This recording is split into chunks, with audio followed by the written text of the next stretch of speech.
Much more on those big stories in a moment, but we start right now with a special edition of Fugitive Files. Now, instead of taking a look at a new case, we are very happy to tell you about a case that has been solved, all thanks to you. This is unbelievable. Less than 2 days after our story aired last week, a fugitive ended up behind bars. His 7-year run from the law coming to a very dramatic end. Now, your tips and the hard work of local law enforcement bringing justice for one Connecticut family. Tonight, an exclusive interview with one of the tipsters and some incredible body cam video from when that fugitive was caught. Let's take a look back now, minute by minute, to see how we got results. Right now at 11, a brand new edition of Fugitive Files. Last Thursday night at 11:12, we told you about an unsolved crime in Old Saybrook. A woman killed by a drunk driver. And the man responsible now on the run. 49-year-old John Sheppard had been evading police for the last 7 years. In 2013, Sheppard was charged with manslaughter in connection with the death of his girlfriend, Leah Coleman. At 11:16, Coleman's brother and sister made an emotional plea for justice. Just help us. Big woman. At 11:21, we asked for your help again. I want to take you back to Old Saybrook, where dispatchers are standing by to take your phone calls as they continue to search for John Sheppard. And they took a lot of phone calls. In fact, dozens of our viewers reached out to the Old Saybrook Police Department. So your newscast was not off the air yet, and we began receiving tips. Overnight on Thursday and all day Friday, calls continued to pour in. Many of the leads pointing south to Florida, hundreds of miles away. One of those tips coming from a woman in the Sunshine State, which really helped heat up this cold case.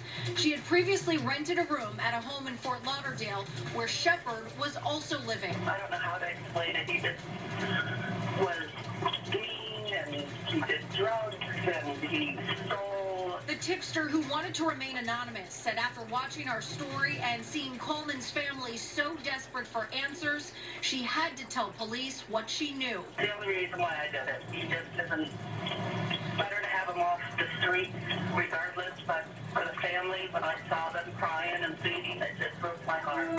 The Broward County Fugitive Task Force and the SWAT team, along with Fort Lauderdale Police Department, were on the case.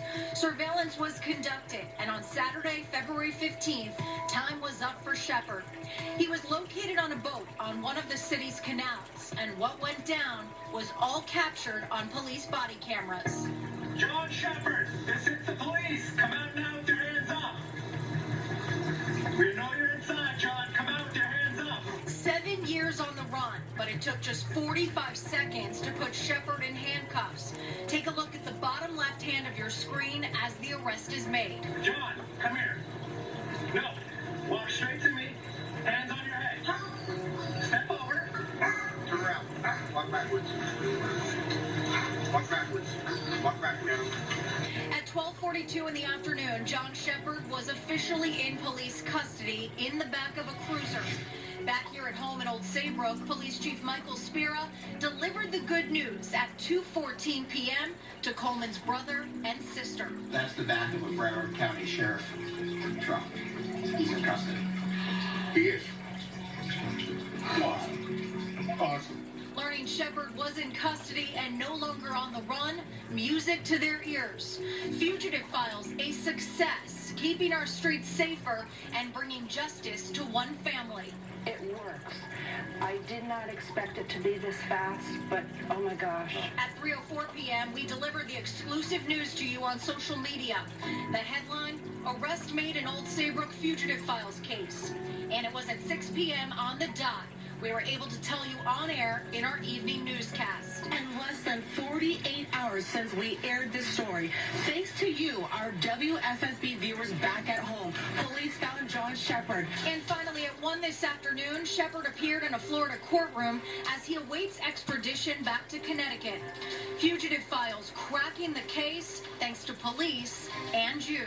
I would tell your viewers this one simple fact. Law enforcement can only be successful when the public they proudly serve works together with them as one team.